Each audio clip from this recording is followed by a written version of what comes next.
Arnette is out, the team releasing him today after late last week a video surfaced of the young player waving guns around his home and threatening to kill another person. Hello and thanks for joining us tonight for 13 Action News Live at 6 o'clock. I'm Trisha Keene. Todd is on assignment. He will join us shortly. 13 Action News reporter Sean Delancey joins us live at Allegiant Stadium with the latest on this and the week of torment Raiders fans have been forced to endure. Sean. Yeah, Tricia, the Raiders' loss to the Giants on Sunday is the least of Raider Nation's concern right now. From a deadly car crash to lawsuits and now yet another player cut from the roster, this team is in a historic tailspin. Look, lame, I swear to God, I will kill you. On everything I love, I will kill you. This was the final straw for the Las Vegas Raiders. Cornerback Damon Arnette on video threatening to kill someone while holding multiple guns in an expletive-laden tirade. I really did kill you. I real deal kill you, man. I will real deal kill you, man. And I ain't the only one here, too.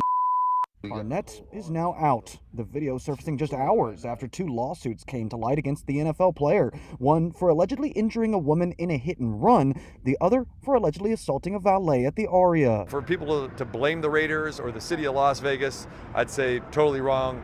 This is on each and every individual who makes the bad decision. This comes 1 week after the tragic crash that killed 23-year-old Tina Tinter and her dog. Police saying now former star wide receiver Henry Ruggs III was driving 156 miles an hour at twice the legal blood alcohol limit when he crashed into Tinter's car. If somebody chooses to drive while under the influence and drive in excess of 150 miles an hour, we're going to seek justice.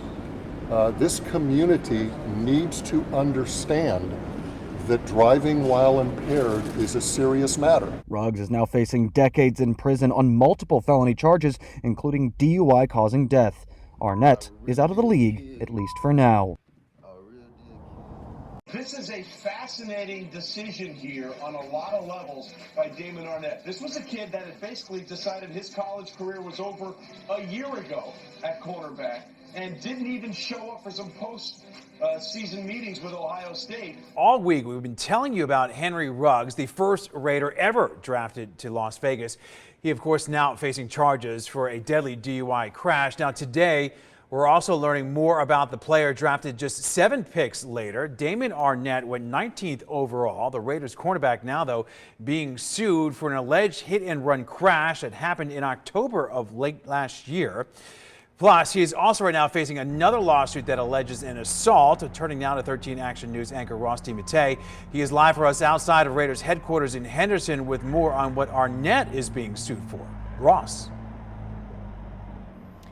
That's right, Todd. It was only about a mile away from where I'm standing right now that Damon Arnette is accused of that hit-and-run crash that injured a Las Vegas woman last year. In a separate lawsuit, Arnette is accused of assaulting a valet worker at a strip resort. Now, between those two incidents, Arnette is now being sued for at least $120,000 in damages.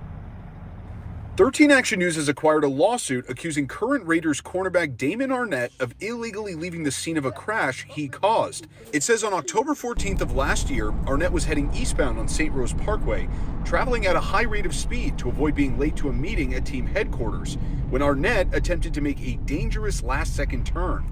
The lawsuit says Arnette's vehicle skidded out and he lost control before violently crashing his vehicle into this white car operated by the plaintiff in this case, Yaneth Koromoto Kasik.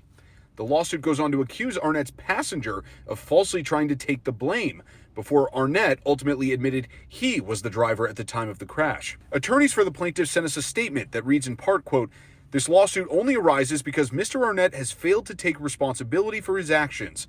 In Nevada, when you harm someone due to negligence, you are responsible for making it right.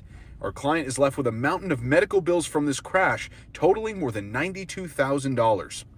The second lawsuit was filed by a valet attendant at the Aria for an incident that allegedly happened in late May of this year. The attendant accuses Arnette of screaming obscenities and spitting on them after he was unable to present the proper ticket to retrieve his vehicle. The plaintiff says they suffered mentally and emotionally and is seeking more than $30,000 in damages.